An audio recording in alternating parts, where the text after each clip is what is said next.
Aloha and welcome to Maui Mana'o. I'm your host, Alan Teixeira, and welcome to the first episode of the 2014 legislative session.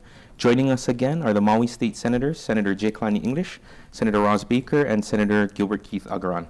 Welcome, Senators. Aloha.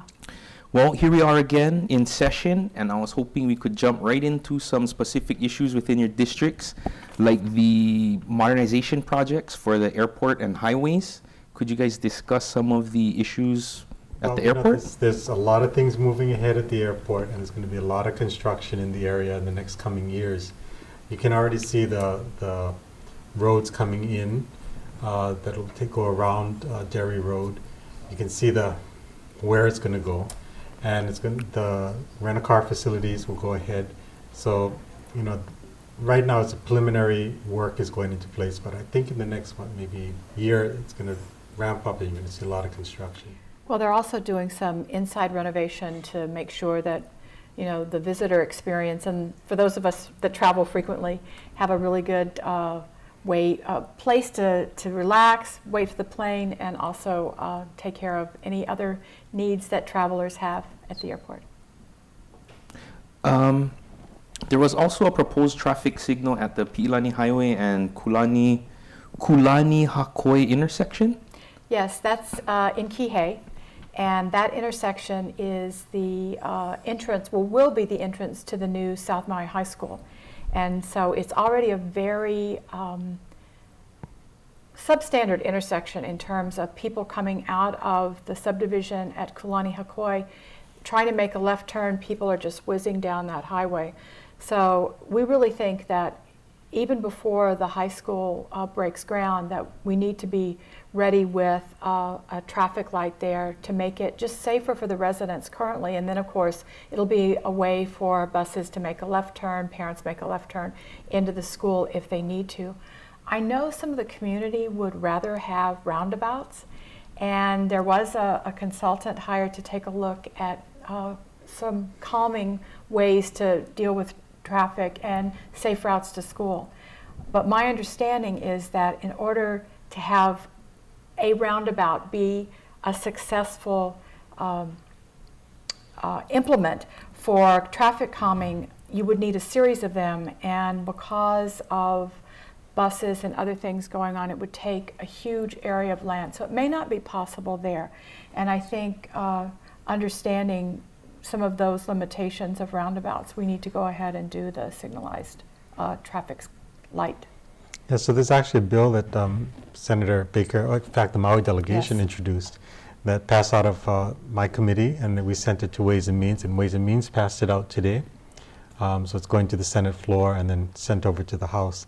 And normally these types of things end up, at some point it should end up in the budget. Yes. But the bill is very important because we need to bring attention to the fact that we need to have some action on this particular intersection. It's very dangerous right now.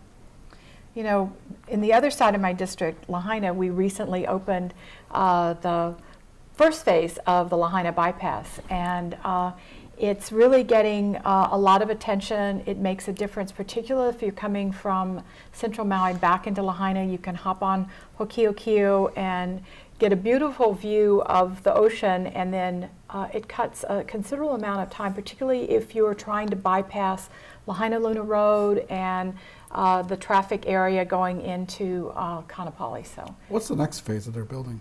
The next phase will go from Hokiokio to just beyond the transfer station. That we have, I think, design money, and it's an area that will allow the county to really utilize the land that was just purchased for open space and camping and that sort of thing. And it will really give people a sense of being able to bypass some of the light at Launiapoko, some of the other areas, and I think it's really going to improve traffic flow. And then the next area goes from the area at the Lahaina Cannery north towards Pukalii.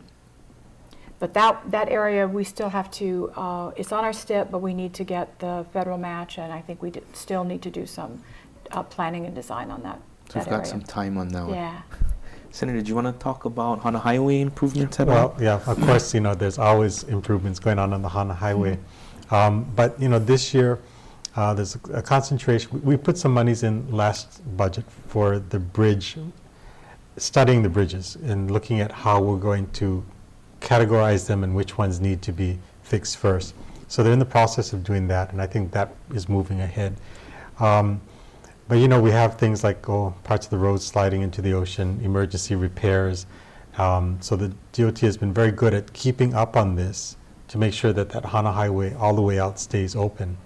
And because of the really bad weather we've had recently, there's been some areas, some landslides, some other things. They've been really quick to respond. Usually within, of a landslide, within half an hour, there are crews out there clearing it, opening up the road, getting the trees off of the road. So going forward, we hope to finish. The vision was to pave the whole Hana Highway, and over the last 10 years, they've accomplished most of that. So we have, maybe 10 miles left, and then the whole thing would have gotten resurfaced at some point. Yeah, we've been very lucky. DOT had some unexpended funds that needed to go ahead and be encumbered. And so what they've done is they've taken some of the roadways down to the base and rebuilt them. So they'll be lasting for a lot longer time. And so we've seen a lot of resurfacing and repaving throughout. We've seen it in Lahaina, we've seen it in Central. I'm sure there's been some of it in your district as well. So. Yeah, I think both the state DOT and also the Public Works Department have been very good at planning so that if the money becomes available, they can actually go forward. Yeah. And I think they've done that both on Hana Highway as well as in Central Maui, where they're basically rebuilding all of the collector roads. I think they've done Wakea, they've done Lono, and Papa's the only one that's left because Kamehameha, I think, is finishing up. Senator, you mentioned earlier the new high school for Kihei. Is there any other concerns you want to discuss on that? Well, of course, we would like it to have been built yesterday, but we do have, thanks to the House and Senate money committees, we have money in the budget for the initial phase of it, which would be the site prep, which is going to be kind of expensive. It's ranch land, and it's a little rocky. There's a lot of blue rock there. So we're hoping that the money becomes available July 1 this year, and we're hoping that DOT and DOE will be working together not only to look at the intersection and the road, but also getting the ground broken and getting that important part of the infrastructure underway.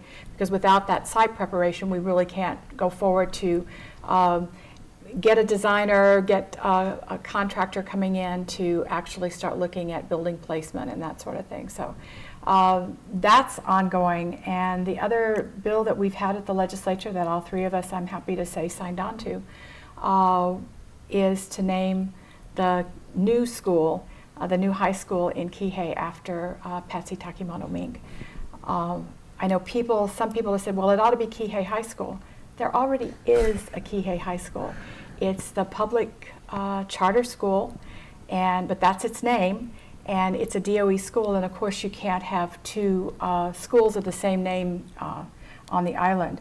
And really, I think it's very fitting that it be named after Congresswoman Mink for all of the years of devotion that she spent to education, trying to make sure that there was equal access, that boys and girls' opportunities were treated equally, and of course, she's a Maui girl. Excellent. If we could jump topics for 1 second, what are some of the concerns for Maui Memorial Hospital? Do you guys want to talk a little about the hospital? Well, I think on the basic things, they're doing a pretty good job of continuing with the upgrading and the renovations. And I think we're all been very supportive in making sure they have funding. I think the bigger issue, which I think we've all been involved in, is what are we really looking at for the future? I mean, do we need to start looking at a transition? If you look at what the entire HSSC system, the Hawaii Health Systems Corporation, it's been heavily subsidized as far as its operations over the last decade or so. I think every year they are operating at a deficit of about, what, 75 to $80 million, which then needs to be made up by the legislature. And I think they're coming in this year for additional emergency appropriations. I think we really need to have a real discussion about whether there are alternatives, whether there are other options that we have to make sure that the only acute care hospital that we have on the island remains in operations and actually operates in a more efficient and actually in a way that at least breaks even, right? Yeah. Go ahead. Well, you know, part of the larger issue that we all face is that healthcare is a shifting industry. So, you know, it continually changes, and you know, we think we have a good model in place, and the feds change something, or you know, the reimbursements change, or something else changes. So it's almost like trying to build something in quicksand. We got to keep readjusting it, and the models change very quickly. So, you know, part of it is how do we build in flexibility, allow for them to shift quickly so that they can change to the new needs. And you know, we've had frankly a difficult time allowing for that flexibility.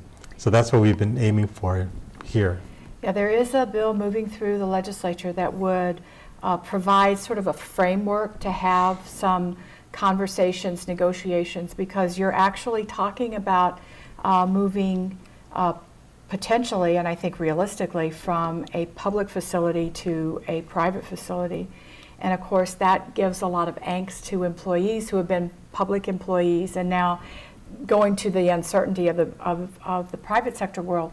But if we don't have those conversations and we don't have a framework that's looking at a more realistic 21st century operating model for healthcare in our state, I think we could see our system collapse. And then that would really overburden the system that's in Honolulu. And that's not good for anybody. So, you know, they're going to be difficult conversations to have. There's large issues, employee issues, funding issues, you know, keeping up with services that we have, not wanting to diminish those services. But if we don't have that honest conversation and we don't really come together to try to deal with the issue and just kind of, well, we'll just do another emergency appropriation. We did one in special session, we're doing one now. It makes it very difficult for people to have confidence in the system going forward that A, they're going to have jobs, and that the healthcare services that the community needs and wants are going to be there for them. And there's been some really great things that have happened at Maui Memorial over the last Absolutely. decade or so. I mean, we have a cardiac program in place now. We have a pretty good trauma program in place. And I think there's another program that has recently been implemented, right? Yes, and we're getting in hospital dialysis, so we're taking care of all of those needs. You know, the helicopter now can land at the hospital. You hop right out. Well, I guess you're on a gurney, you're not hopping right out, but you get out swiftly and you can go right straight down to the labs and to the ER or to an operating theater if, you know, it's a heart attack or some other kind of trauma. You know, we were just given a level 1 trauma system by certification and working with the Department of Health here. So we have been recognized, or Maui Memorial has been recognized for the excellence that they provide in trauma care, in stroke care, and in cardiac care. And it's very important for our citizens because you don't, you know, Judge Bisson was a perfect example. He happened to be very close to the hospital, if not in the hospital, when he had his heart attack. And if he hadn't been right there, if they had to send him over here to Honolulu, we would have lost him, because you need those services right there when an emergency like that happens. And he's been very vocal about the kind of care that he got at Maui Memorial and being so lucky that those services were available on our island. And you know, it's a part of a system. We have the Kula Hospital, Lanai, that's part of the whole Maui system, and they've made sure that the upgrades to Kula have gone through. That, you know, the Lanai is getting the repairs and maintenance that it needs. So they're looking after the whole system, And that's part of the bigger question, is how do we keep a whole system in place that services the whole county? On Molokai, they have Molokai General. Hana, we have the FQHC. And of course, Molokai General is affiliated with Queens. With Queens. So, but keeping the whole idea that it's a system. It's not just Maui Memorial, it's Maui Memorial, Kula, Lanai, part of their system. And a lot of times, in the past, it's been everything goes to Maui Memorial, and now we've seen a lot of resources up to Kula and to Lanai. So they're making sure that the other parts of the system are taken care of as well. And I think the Maui Memorial also has been cooperating really well now with the groups, Maui Medical. Yes. They've also been approaching Kaiser about looking at sharing some resources. So I think there's a lot of promise there too. Another subject I was hoping we could touch on is Hawaiian homelands. Each of your districts contain Hawaiian homelands, and there's some bills coming up this session. What are the current issues facing this department right now? Resources. Funding. Yeah. Yeah, I mean, a number of years ago, there was a large $600 million settlement, and that was paid in increments over the course of the last 20 years, and that settlement is coming to an end. Yeah. So I think the Hawaiian Homes Commission knows that the amount of money they have to put into infrastructure is coming to an end. And I think that they also, believe that the state should be giving them more resources just for operations as well. Right, and isn't there there's a court mandate also that we Yes. fully fund them, and that's the question, is what is fully funding? So there are some bills that are exploring how they can receive more funding. I mean, there's a bill that suggests that maybe Hawaiian Homes should get royalties from geothermal development throughout the state, and I think there's been talk about maybe doing some geothermal on Maui. So if that happened, then some of the royalties would go to the department.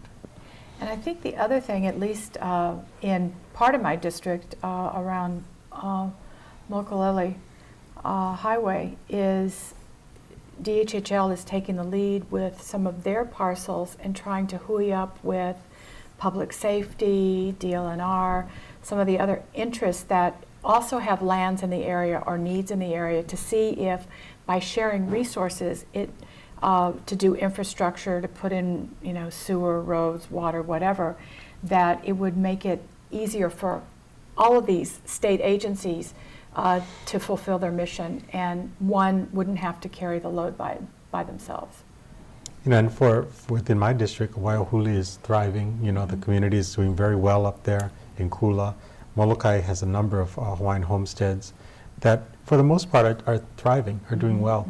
Hana has land that Hawaiian Homelands has. The issue there is, we're a very small and tight-knit community, so you have a statewide list, and you have Hana families that are saying, well, if we're on the statewide list, there's very few jobs, very few resources, and very little infrastructure to support families moving in. So, we're looking at Lanai, the model in Lanai, where they gave preference to Lanai, Hawaiian families on Lanai first for the lands, and then they opened it up to everyone. But, really, I think in the long term, Hana's not going to see Hawaiian homelands until they can get through this particular question. But that a lot of the lots that are for housing are really needed on Maui. We have a really nice development for Hawaiian homelands near the Civic Center in Lahaina, and there's another phase of that is their Kuleana, but we're going to have to probably try to see if there might not be a developer that would partner with DHHL to do those lands, because the housing of moderate income families, low to moderate, is really needed in the West Side. And you see people coming from a variety of places into Lahaina to work, but they can't afford to live there. So housing is a need, and some of the things that DHHL has on their list to do might really help make a difference in Lahaina. So the whole, the big like we all started out with, the big thing is what is appropriate funding, full funding for this agency, and how do we ensure that they fulfill their mandate, put in the infrastructure that's needed, and then get people onto their homes. They've done I think a fairly good job in the last couple of years fulfilling that. They've accelerated. We just need to make sure that they continue down that path. Then one of the other bills that's been considered is really to take a look now at, is there a better way to appoint the members of the commission? And it's a controversial issue, I think. I think the suggestion in the bill that's moving to the Senate would be to have an appointment body to take a look at making the nominations, then sending those names to the governor. Similar to what's done right now with the Board of Regents. Regents, yeah. In fact, I heard that same suggestion for the Board of Education. We're currently in first crossover in session. If we could briefly touch on what that means to those who don't understand our calendar too well here at the legislature. Well, we're right now in our mandatory 5-day recess. And really what that means is not that the legislature stops functioning, but that we don't have floor sessions.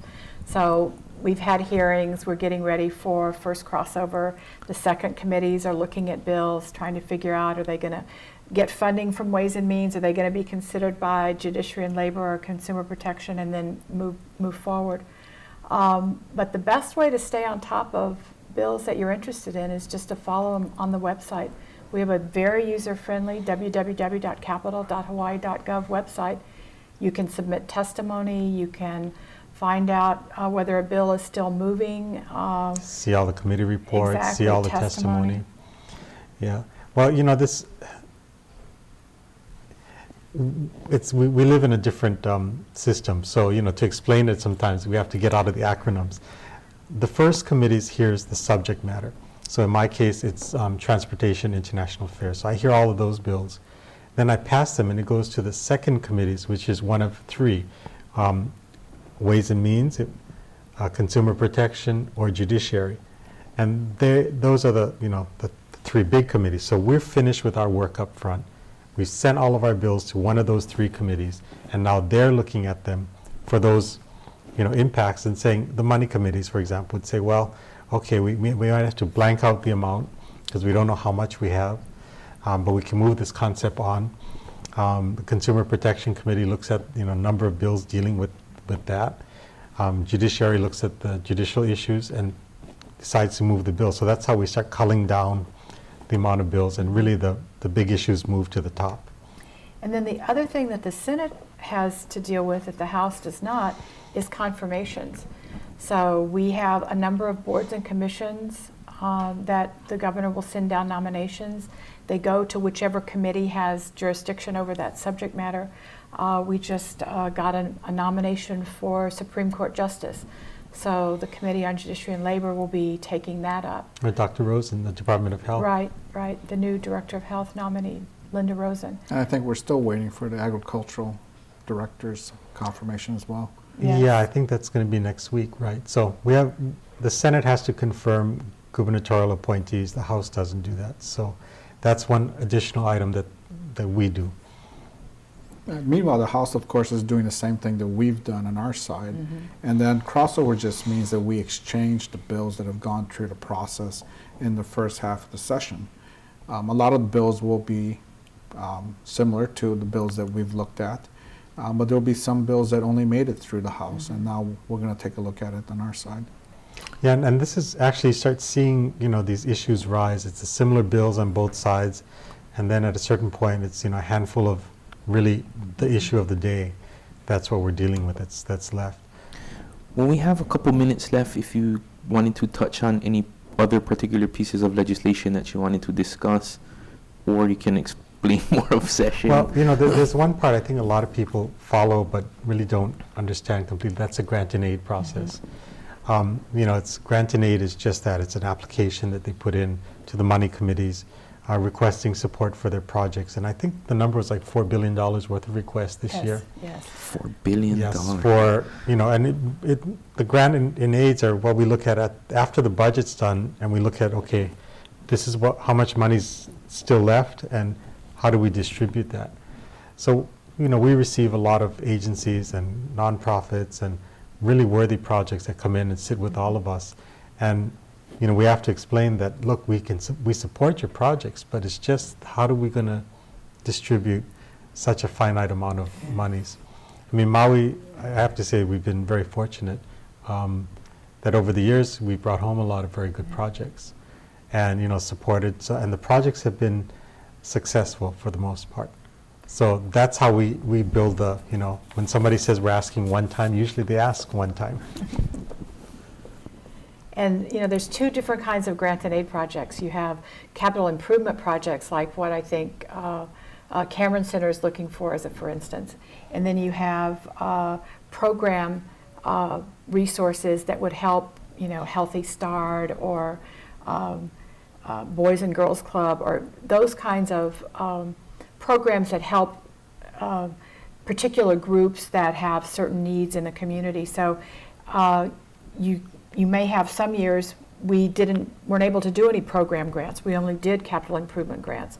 So I wouldn't want to be the money committees trying to make those judgments, because I've seen the lists that have been submitted from Maui, and they're all very important, very worthy projects. And I know that with the magnitude of the request, there's going to be a fraction of them that will get funded. So often we ask when they come in, we said, okay, you're asking for X, but if we have to cut it back, what's the number that we can work with? So, out of a $250,000 grant, if they say, look, we absolutely need $50,000 to ensure the program continues, I'd rather get $50,000 if the money committee says, we can't meet this, but how much can you live with? See, so that's part of what we have to balance. And, I mean, we all have some really good projects. Lanai Community Health Center, I mean, people think that Lanai is well taken care of. It is, but we also have an underserved population, an uninsured population that needs to have health care. And so they go to the federally qualified health center, Lanai Community Health Center, and they're struggling. So, they have a grant and aid in, and I'm hoping they get some funding. We're going to push for that, because people don't think that there's, poor on Lanai, but there actually are. Final thoughts. We have about a minute before we have to end, Senators. Senator Agaran? Well, I'm still sort of getting used to being in the Senate, and so the pace is very different. And I have to say that from what I've seen, it's actually a much more collegial place. That just might be the way things have gone over the last year or so in the House. Well, I think, we have a good transition from, when Senator Tsutsui became Lieutenant Governor, and then Gil came into the Senate. It was a very seamless transition, and luckily we all work very well together. We share a similar view of how things should happen for Maui, so that served us very well. Senator Baker, any final thoughts? I just wanted to thank all the people that when they come to Honolulu, they stop in our office, they share, a little bit of aloha from back home, and they really tell us some of the things that are going on the island. We had the Skill USA students here. We're going to get Boys and Girls Club finalists for the state award in a couple of weeks, and it's just really nice to see folks from back home stopping in to say hello. Senators, thank you so much for joining us again. You're doing a great job. Everyone out there, thank you very much for joining us on this episode of Maui Mana'o. Aloha and mahalo.